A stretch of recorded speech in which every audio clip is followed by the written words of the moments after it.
আসসালামু আলাইকুম। কার কাছে যাবেন?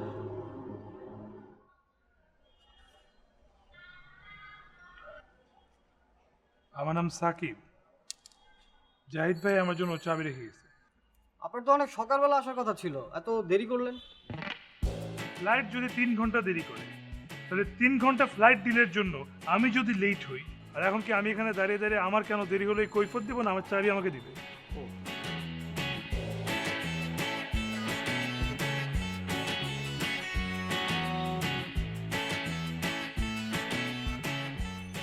উম,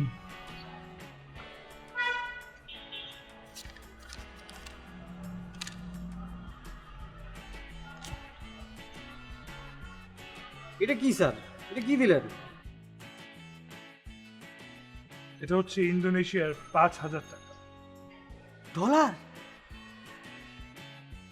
সালাম স্যার, চলেন আপনার আগাই দিয়ে আসি।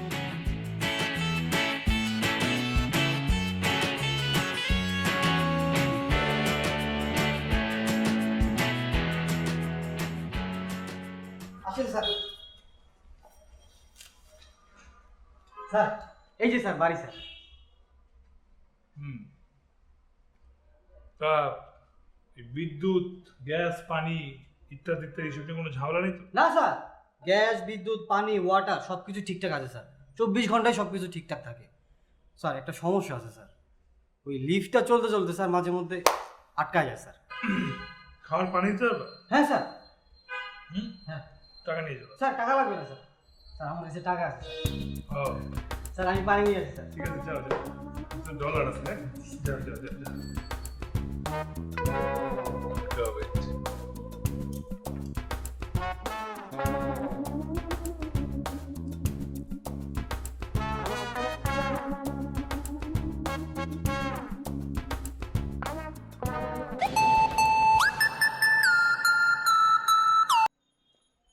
হ্যাঁ সাকিব, ফ্ল্যাট কেমন লাগলো? না, বাড়ি ঠিকঠাক আছে, কিন্তু লিফট নাকি আবার হুট করে বন্ধ হয়েছে। এই ভয় তো আমি লিফটে উঠতেই পারবো না। দেখা যাবে আমি এখন হেঁটে উঠতেছি, হেঁটে নামতেছি, আবার পায়ে ব্যথা হয়ে যাবে না? আচ্ছা, ফ্রিতে এর চেয়ে বেটার অপশন আমার কাছে ছিল না। মনটা একটু বড় করেন জাহিদ ভাই। ফ্রিতে কেন হবে? এই যে আমি যে আপনার ফ্রেন্ডকে সার্ভিস দিচ্ছি, আমি এই বাসায় থাকতেছি, আপনার বন্ধু কি উপকার হচ্ছে সেটা আপনি দেখতে পাচ্ছেন না? আমার কারণে এই বাসায় কোনো চোর ডাকাত ঢুকবে না। এই বাড়ির একরকম আমি পাহারা দিব, সেটাও কি এখন আমার ফ্রিতে দিতে হবে? সেটাও তো একটা মূল্য আছে। শোন সাকিব, তোর সাথে তর্ক করার মতো সময় আমার হাতে নেই। আমার গাড়িটা ডিস্টার্ব দিচ্ছে, ঠিক করতে হবে। তোর সাথে রাতে দেখা হচ্ছে।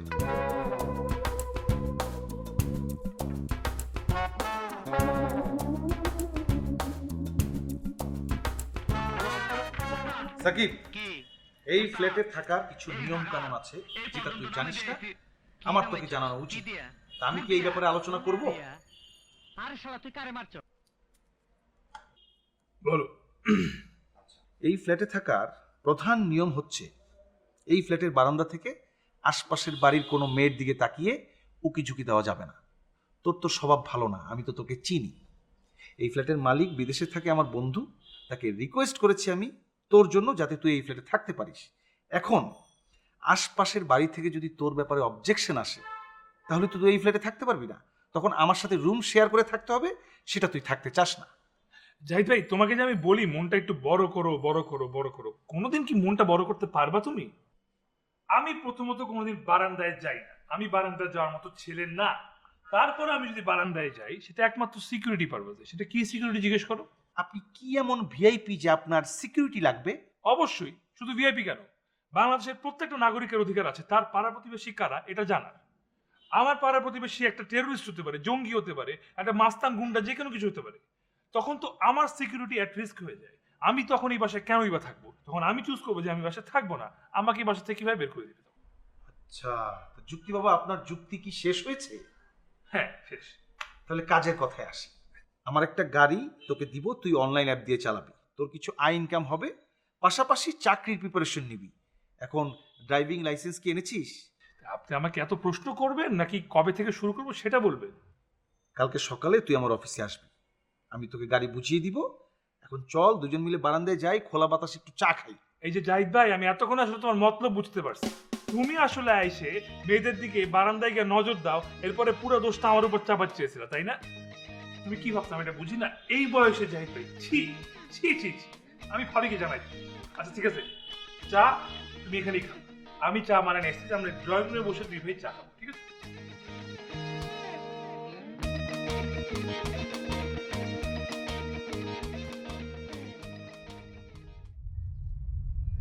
গাড়ি কি আপনি ভাড়া চালান নাকি নিজের? নিজের গাড়ি, অফকোর্স নিজেই গাড়ি চালাই। ওই অফিস শেষ করে প্রতিদিন বাসায় একা একা যাই, তো ভাবলাম যে নিজে একা একা গাড়িতে যাবো, এত বড় একটা গাড়ি স্পেস শেয়ার করলে রাস্তায় তো মানুষের চাপটা একটু কমে। এই যে আমাদের ওয়ান ম্যান ওয়ান কার, এই এই এই রিজনই কিন্তু রাস্তায় গাড়ির এত ট্রাফিক জ্যাম আজকাল, বুঝলেন? তাই আমি ভাবলাম যদি আমরা সবাই যদি একটু সচেতন হই, তাহলে কিন্তু আমরা আমাদের ট্রাফিক জ্যামগুলো নিয়ন্ত্রণে নিয়ে আসতে পারি। ঠিক বলছেন। আর আপনার মতো এরকম কয়জন ভাবে বলেন? সেটাই সেটাই সেটাই। আপনার অফিস কি এখানেই? হ্যাঁ, এই যে এই পেছনে 13 নম্বর রোডে আমি আরো বিজনেস করি, আরো বিজনেস আছে। ওই আপনার বাইং হাউস আছে আমার একটা, আর কেমিক্যালের বিজনেসও আছে, বুঝলেন? তা আপনি কি করেন? আমি একটা কল সেন্টারে আছি। বাহ বাহ, ভালো, খুবই ভালো। আর আপনার সাথে উনি? ও, উনি আমার হাজবেন্ড। ও আমার সাথে কাজ করে, ও ফটোগ্রাফার। হ্যালো। হ্যালো।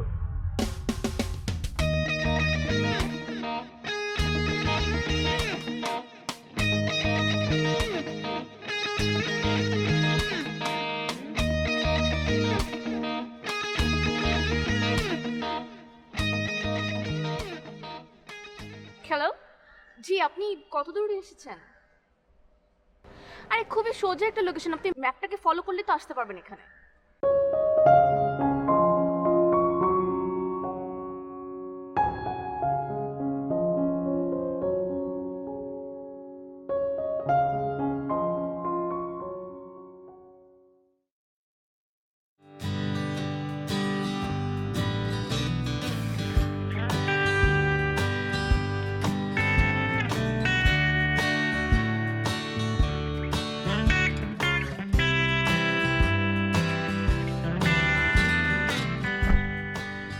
এত সহজ একটা ম্যাপ চিনতে এতক্ষণ সময় লাগে? আপনি কি ঢাকা শহরে নতুন আসছেন?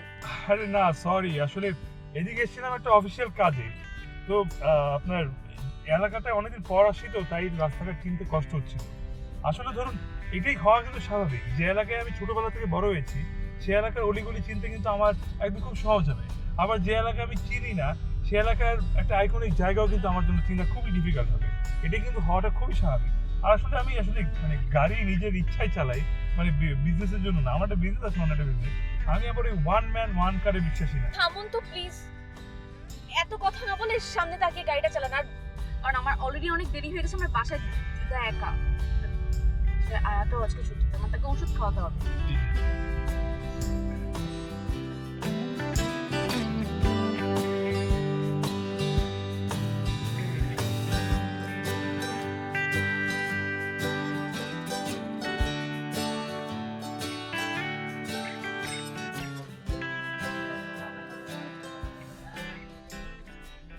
আপনার ভাড়াটা একটু আমাকে তাড়াতাড়ি বলুন। আপনার আসছে 300 টাকা। আমাকে ভাঙতি করে দিন। 300 টাকা? আমার কাছে তো ভাঙতি হবে না, আমার কাছে সব বড় বড় নোট আসবে। তো একটু দেখুন না আশেপাশে কোথাও ভাঙতি করা যায় কিনা। আপনি এক কাজ করেন না, আপনি ভাড়া না দিলেও চলবে। আমি তো এমনি তো প্যাসেঞ্জার ইনকামের জন্য উঠাইনি, আমি তো প্যাসেঞ্জার উঠিয়েছি যাতে রাস্তায় একটু মানুষের চাপ কম নেয়। আমরা যদি সব এরকম আমরা তো চিন্তা করি তাহলে কিন্তু ট্রাফিক অনেক কমে যাবে। দেখুন আমি কারোর কাছে ঋণী থাকতে পারবো না, আপনি কাইন্ডলি টাকাটা নিয়ে ভাঙতি করে একটু আমাকে তাড়াতাড়ি ভাঙতি ফেরত দিন, আমার দেরি হয়ে যাচ্ছে। ঠিক আছে, আমি দেখছি, একটু বসুন।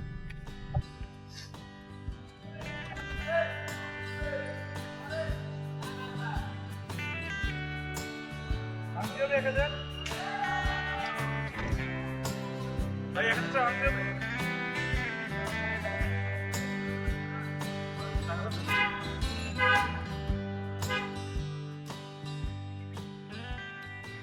ভাই, আপনার কাছে 1000 টাকা ভাঙতি হবে? হ্যাঁ ভাই, হবে তো। আরে শোনেন, আপনার কাছে থাকলেও আপনি বলেন যে আপনার কাছে ভাঙতি নাই। কিন্তু আমার কাছে আছে তো। আপনার আমি বলবো 1000 টাকা ভাঙতি আছে নাকি, আপনি বলবেন নাই। এতটুকু, আর কিছু লাগবে না, বুঝছেন? ভাই, আপনার কাছে কি 1000 টাকার ভাঙতি হবে? হবে তো ভাই। ডাকুন আপনার ভাঙতি নিয়ে।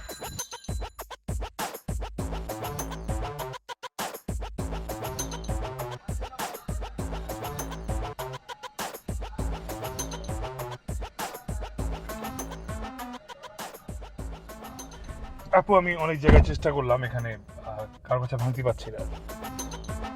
সরি।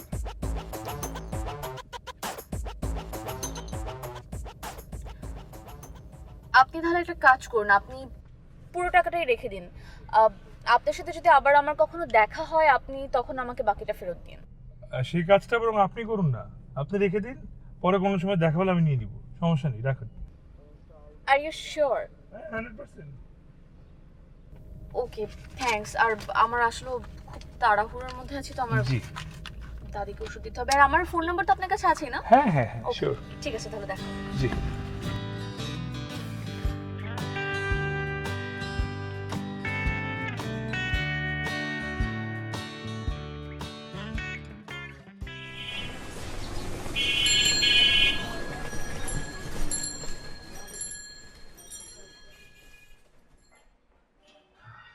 খাবার রেডি।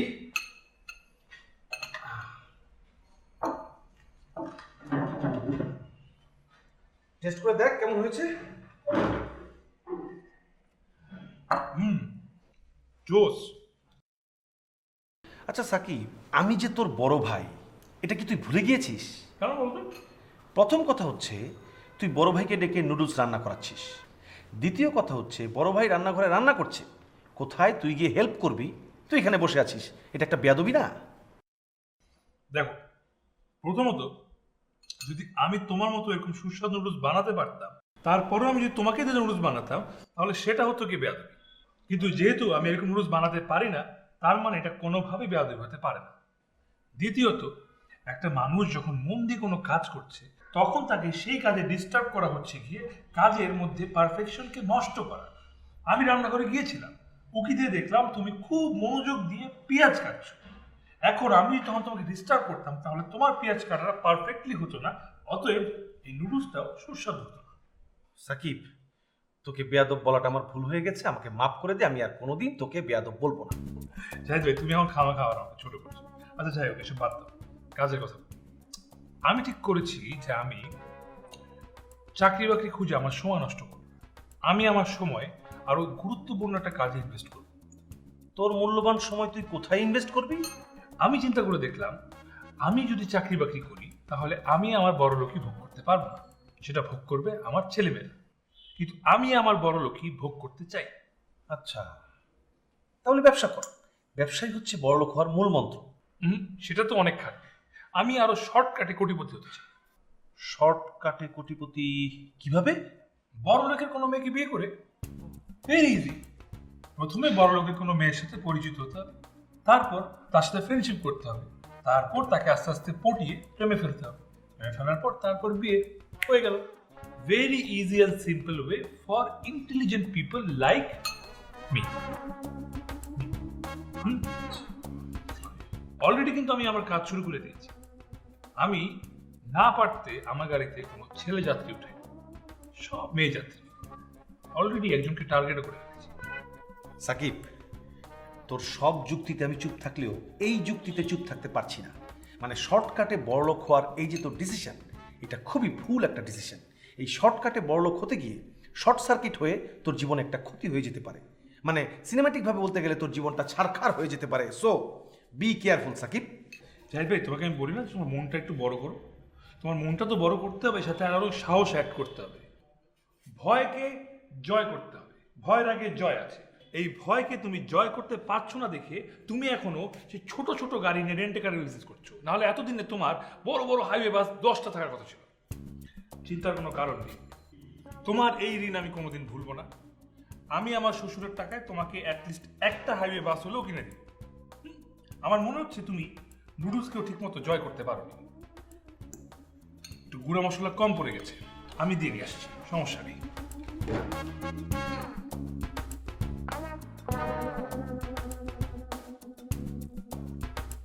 কি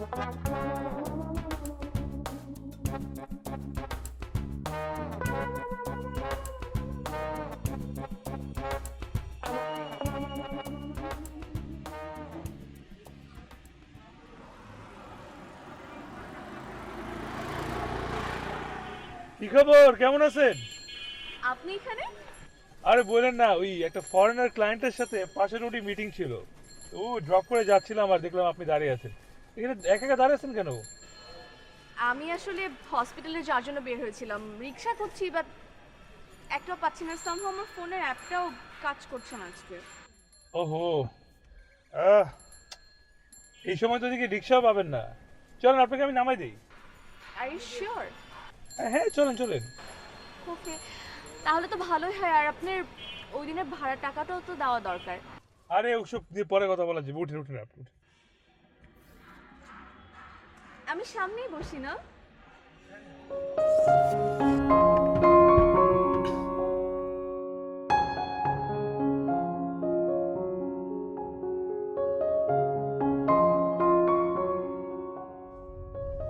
আপনি যে আমাকে ড্রপ করছেন, আপনার অফিসে দেরি হয়ে যাবে না?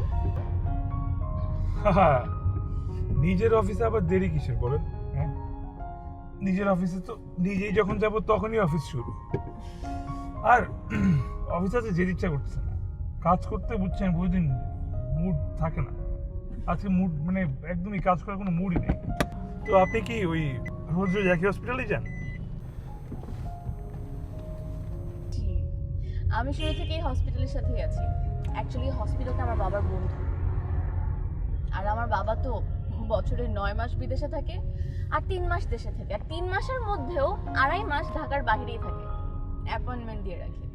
আপনি তো ভালো বুঝবেন, আপনি তো বিজনেস করেন। হ্যাঁ হ্যাঁ হ্যাঁ, ওগুলো তো বুঝি। এই তো তারপর কে কে কে কে আছে আপনার বাসায়? আমি আমার বাবার একমাত্র মেয়ে, ছোটবেলায় মাকে হারিয়েছি। সো বেসিক্যালি বলতে পারেন আমি আমার দাদির কাছে থাকি। আর দাদি আমার সবচেয়ে ক্লোজ। ও ভালো ভালো। আর আপনি? আমি আমি ওই যে বললাম, নিজের একটা বিশাল বিজনেস, কেউ নাই, বাবা মা ওইভাবে নাই, আর আমার কোনো ভাই বোনও নাই, আর কোনো দাদিও নাই যে বেস্ট ফ্রেন্ড হবে আমার।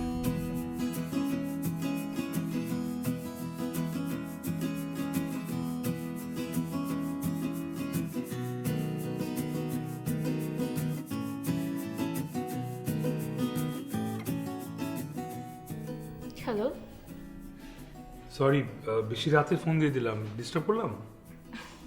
না, এখনো ঘুমাইনি, ভাবছিলাম ঘুমাবো। ও আচ্ছা, তাহলে বোধহয় আমি আসলে ডিস্টার্বই করে ফেলেছি। আমি তাহলে রাখি। না না, আমি একদমই ডিস্টার্ব হইনি। আপনি এত রাতে কেন ফোন করেছেন? না আসলে আমার সকাল থেকে কেমন যেন একটু গ্যাসের ব্যথা করছিল, তো তাই ভাবলাম যে ডাক্তারি পরামর্শ দরকার। মানে এটা ভাবতে ভাবতে কাকে ফোন দিব না দিব, তারপর আপনার কথা মাথায় আসলো, তাই ফোন দিয়ে ফেললাম। আসলে এখন মনে হচ্ছে যে ফোন দিলাম, কিন্তু ডাক্তারি পরামর্শ ফোনে কতটুকু যৌক্তিক হবে। আসলে অনেক সময় অনেক ক্ষেত্রে অযৌক্তিক ব্যাপারটাকে আমাদের যৌক্তিক করে নিতে হয়। আচ্ছা, আপনি আমাকে এটা বলুন তো, আপনার ব্যথাটা কি মাঝে মাঝে হয় নাকি প্রায় হতে থাকে? মাঝে মাঝে, এই যে এই যেমন এখন আবার অনেক ব্যথা করছে হঠাৎ। আচ্ছা একটা কথা বলুন তো, এই যে আপনি এত রাতে ফোনে কথা বলছেন, আপনার বয়ফ্রেন্ড আবার মাইন্ড করবে না তো? বয়ফ্রেন্ড? কেন, আপনার কোনো বয়ফ্রেন্ড নেই? আসলে ডাক্তারি পড়তে পড়তে বয়ফ্রেন্ডটা বানানোর সময় পাইনি। ও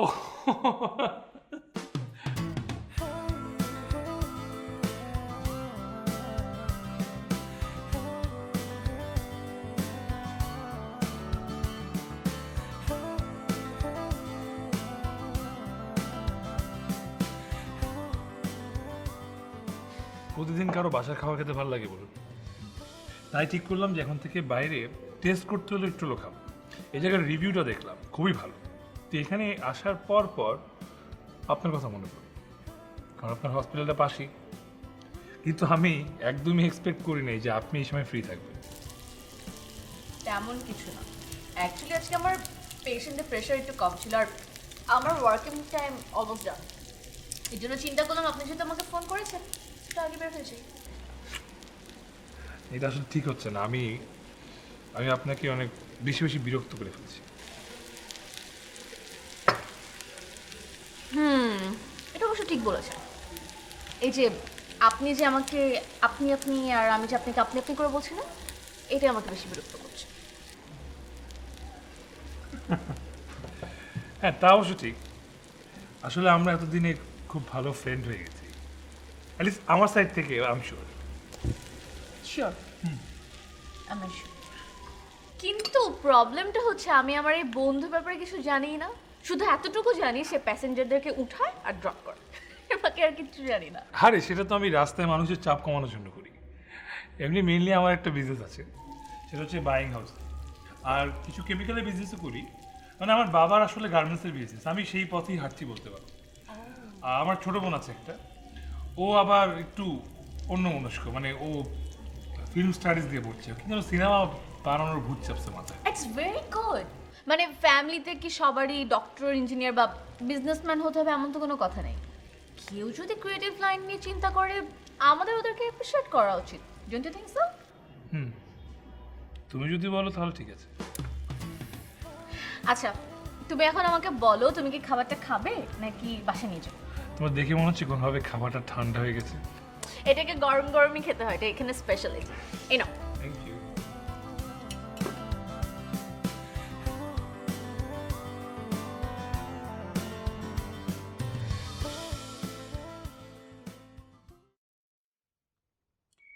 সাকিব, আমি কনফার্ম তুই একটা বড় ধরনের প্রবলেমে পড়তে যাচ্ছিস।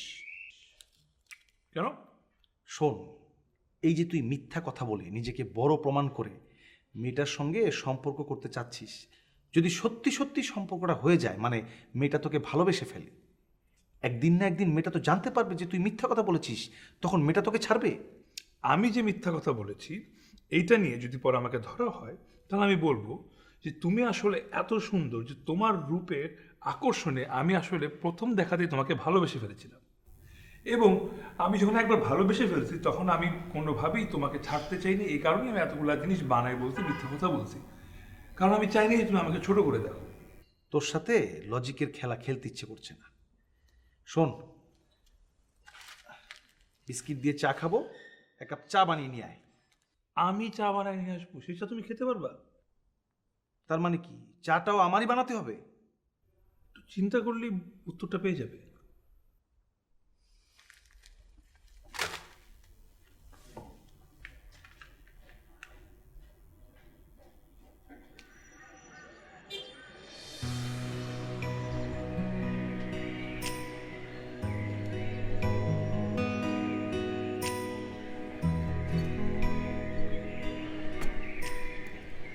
Thank you. ওয়েলকাম। কি সুন্দর কালার না, খুব ভালো লাগে আমার। আচ্ছা, তোমার অনেক গরম লাগতেছে না? আমার না খুব গরম লাগতেছে। চলো না আমরা এসিতে বসি, গাড়িতে যেয়ে বসি, নয়তো চলো কোনো রেস্টুরেন্টে যেয়ে বসি। আরে প্রতিদিন রেস্টুরেন্টে খেতে খেতে আজকে মানে আমার নিজেরই খেতে ইচ্ছা করছে না রেস্টুরেন্টে। আর তাছাড়া শরীরে একটু রোদ রাখা দরকার আছে তো। তুমি জানো ওদিন আমি একটা নিউজ আর্টিকেলে কি দেখছি, লোকজন নাকি ম্যাক্সিমাম ব্যাক পেইন নিয়ে হসপিটালে ভর্তি হচ্ছে। মানে ব্যাকবোন ব্যথা করে কি জানি। এটার মূল কারণ হচ্ছে কি ভিটামিন ডি। আমরা কেউ সূর্যে যাই না, তাই ভিটামিন ডি আমাদের শরীরে লাগে না।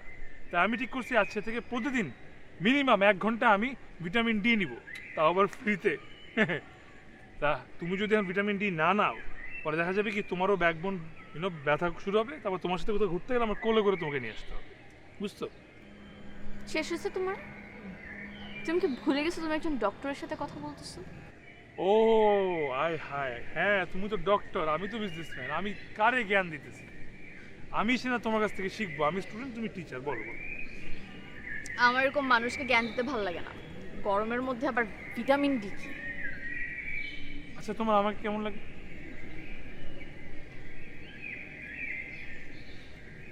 হঠাৎ এই প্রশ্ন? হঠাৎ মনে হইলো, মানে তোমার কি আমাকে বোরিং লাগে? হ্যাঁ, বোরিং তো লাগে। বোরিং লাগার থেকে বেশি সামটাইমস একটু বিরক্ত লাগে। তুমি যখন অনেক বেশি কথা বলো না, মনে হয় গলাটা টিপ দিয়ে মিউট করে দিতে পারতাম, খুব ভালো লাগতো আমার।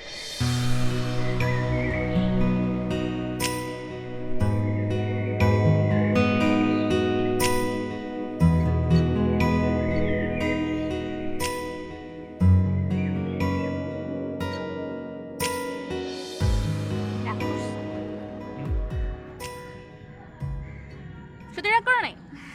বলো। না করি। চলো আমরা রেস্টুরেন্টে যাবো, আমার গরম লাগছে।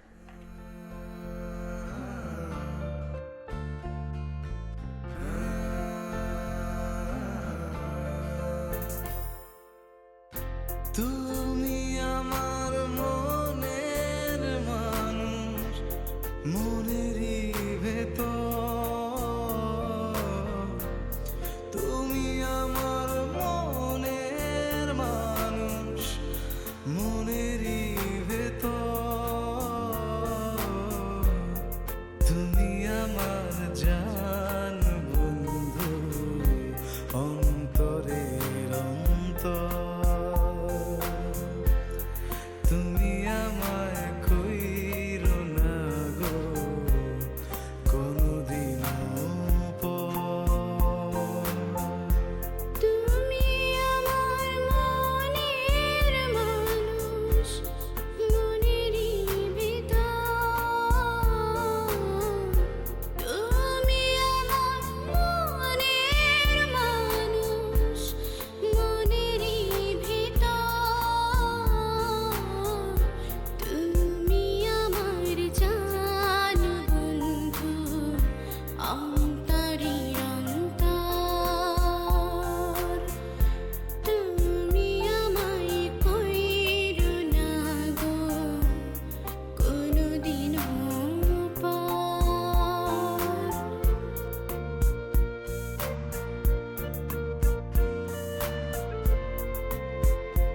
তোমার প্রেমে আমি অন্ধ, ফিরে যাবার পথ বন্ধ। তোমার প্রেমে আমি অন্ধ, ফিরে যাওয়ার পথ বন্ধ। ইচ্ছে করে জনম ভরে করি গো আদর।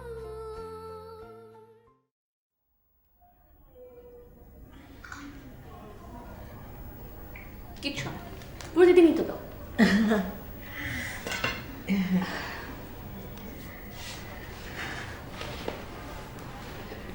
কিরে, শুনলাম ইদানিং নাকি তোকে একটা ছেলে সকালে নিয়ে যায়, আবার দিয়েও যায়। ছেলেটা কে? ফ্রেন্ড দাদি। কিন্তু তোর চেহারা দেখে তো সেটা মনে হচ্ছে না। ছেলেটা কি তোকে পছন্দ করে? সম্ভবত, জানি না। আর তুই?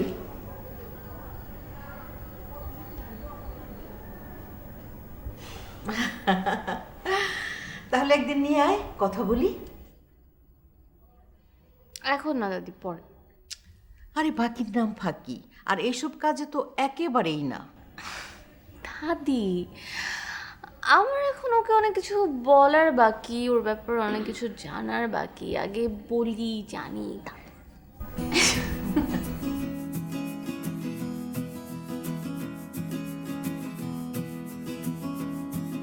আসো।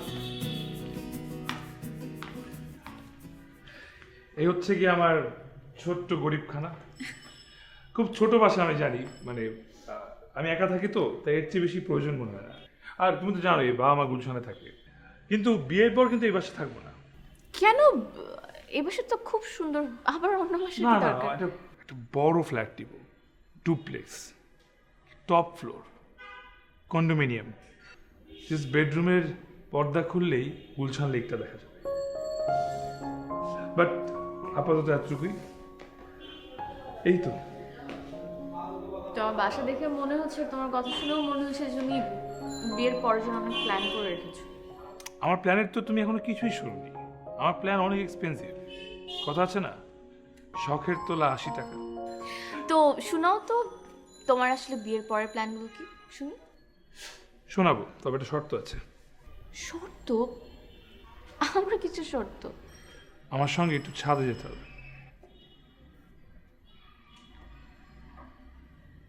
চলো।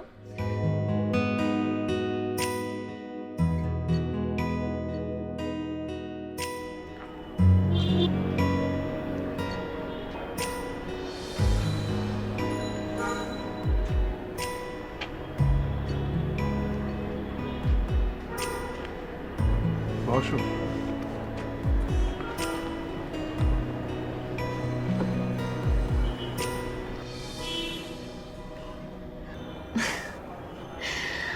আমি একদমই এক্সপেক্ট করিনি যে তুমি আমার জন্য সব প্ল্যান করবে। I am really surprised. তুমি আমার বাকি সব প্ল্যান জানতে চেয়েছিলে না? হ্যাঁ, আমি আমার জীবনের সব স্বপ্ন, সব পরিকল্পনা তোমার সাথে দেখতে চাই। আমার জীবনের সব প্ল্যান, সব ডিসিশন আমি তোমাকে জানিয়ে দিতে চাই।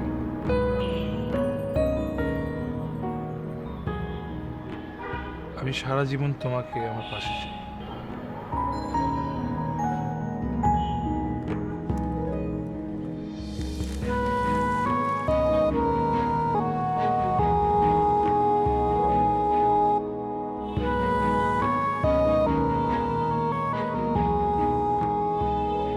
Will you marry me?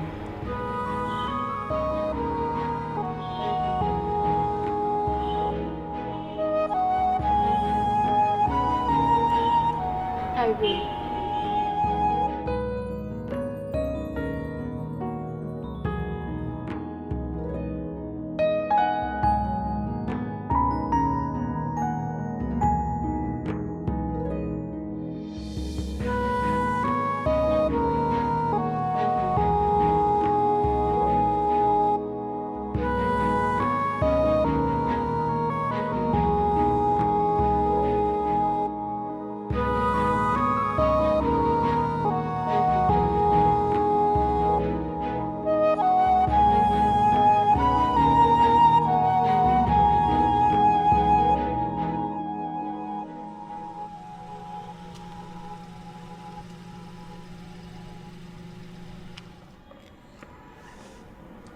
Thanks আমাকে এত স্পেশাল একটা ডে দেওয়ার জন্য।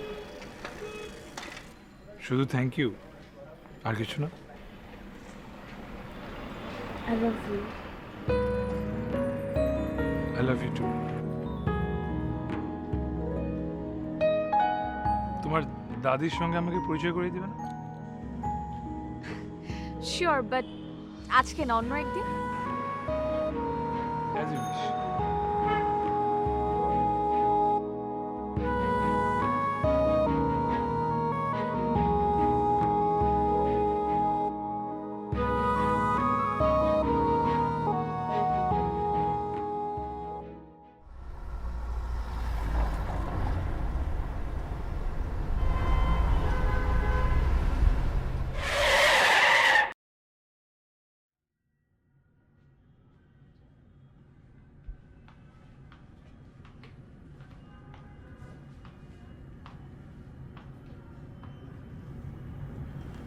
কি অবস্থা, কেমন আছেন আপনি এখন?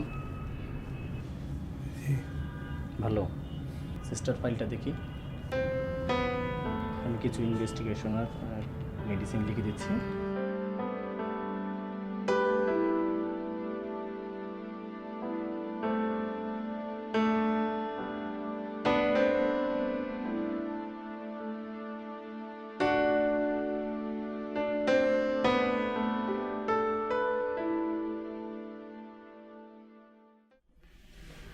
আমি তোমাকে যা বলেছি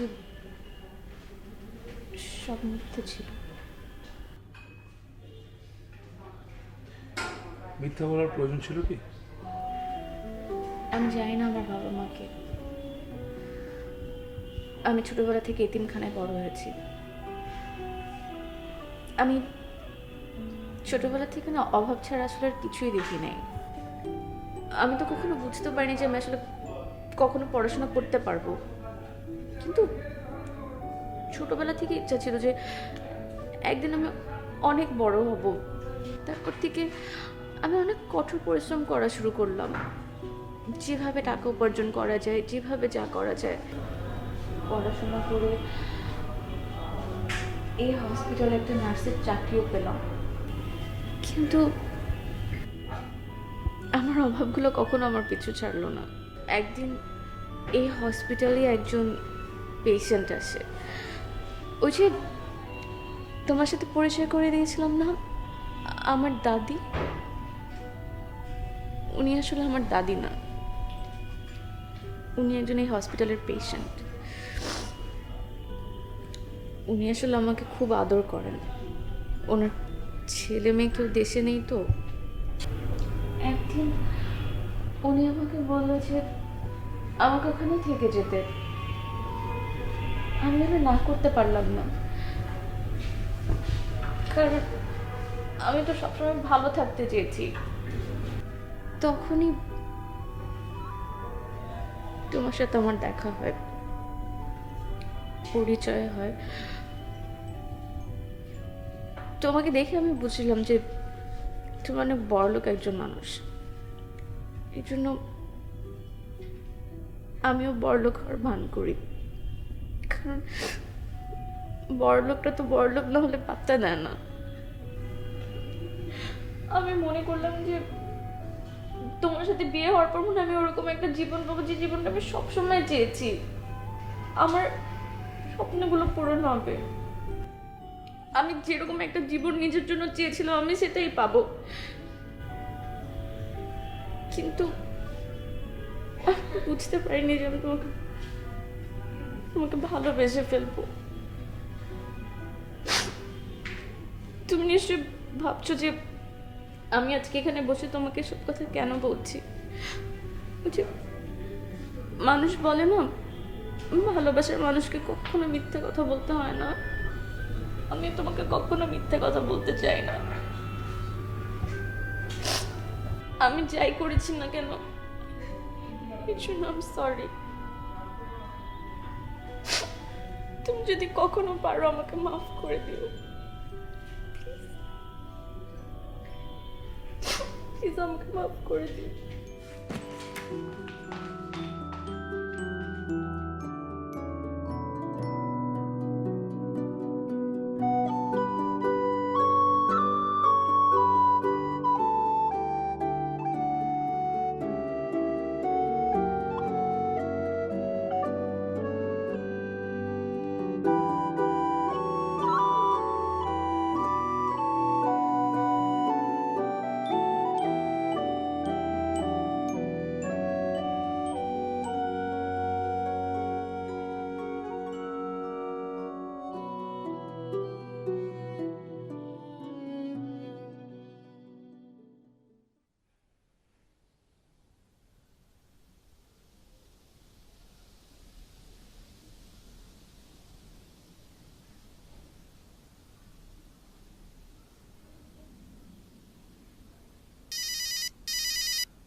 হ্যালো, তুমি কি কালকে আমার সাথে দেখা করতে পারবা?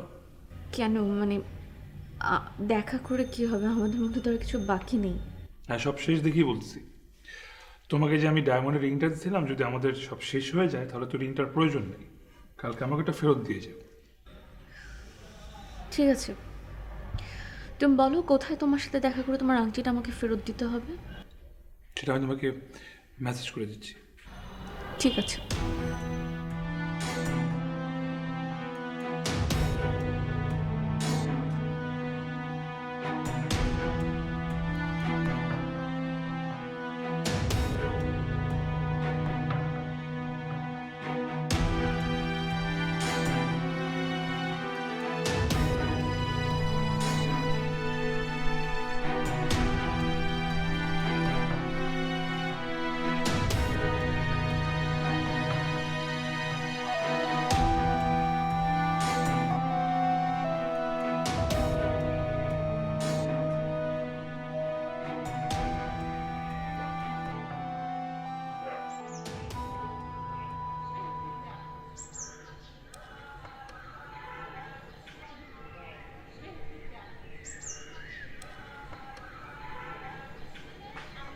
আমি কিছু কথা বলতে তোমাকে এখানে ডাকছি। তোমাকে সেদিন হসপিটালে দেখে আমি যেরকম অবাক হচ্ছিলাম, হয়তো আমার কথাগুলো শোনার পর তুমি ওরকমই অবাক হবে। আমি এখন পর্যন্ত তোমাকে যা যা বলছি সব মিথ্যা, সব। তুমি যে বাসায় গিয়েছিলে এটা আমার বাসা না। ঢাকা শহরে আমার আপন কেউ নেই, একজন গ্রামের বড় ভাই জসিম ছাড়া। ওনার এক ভাইয়ের বাসা ওইটা। উনি বিদেশ থাকে, তাই বাড়িটা আমাকে দেখাশোনা করতে দিচ্ছে। যে গাড়িটা দেখেছো সেটাও জসিম ভাই।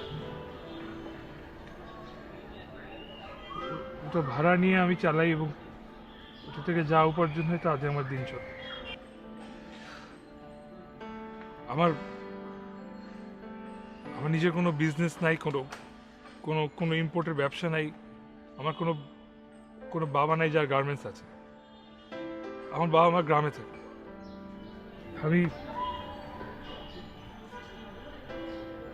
আমি স্বপ্ন দেখেছিলাম যে একটা বড় লোকের মেয়েকে বিয়ে করে আমি শর্টকাটে বড় লোক হয়ে যাব। সেই লোক থেকেই তোমার সাথে সম্পর্কটা করো। তারপর ওদিন তুমি যখন তোমার সত্যটা বললে, আমার তোমার উপর অনেক রাগ হচ্ছে। তারপরে আমি অনেক ভাবলাম, অনেক চিন্তা করলাম যে আমি তো নিজেই একই ভুল করছিলাম, একই মিথ্যা তো আমি নিজেও বললাম।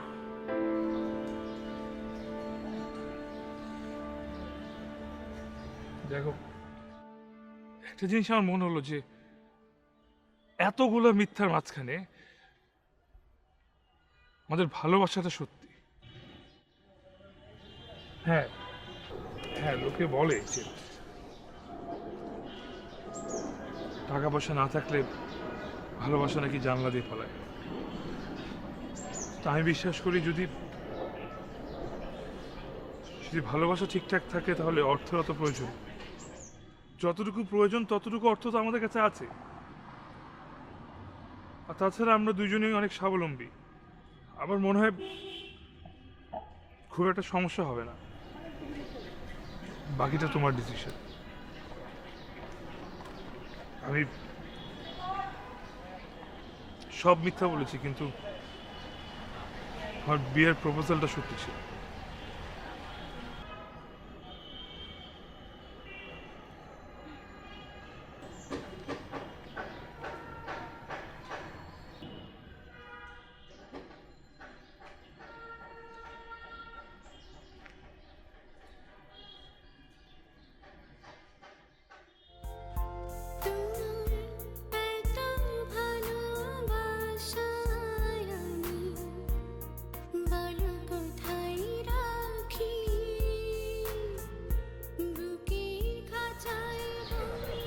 তুমি যে এতটুকু বুঝতে পেরেছো, এটাই আমার শোনা। দাদিকে কবে মিট করবো? তুমি যদি বলো আজকে, তাহলে আজকে। আজকে বুকের খাঁচায়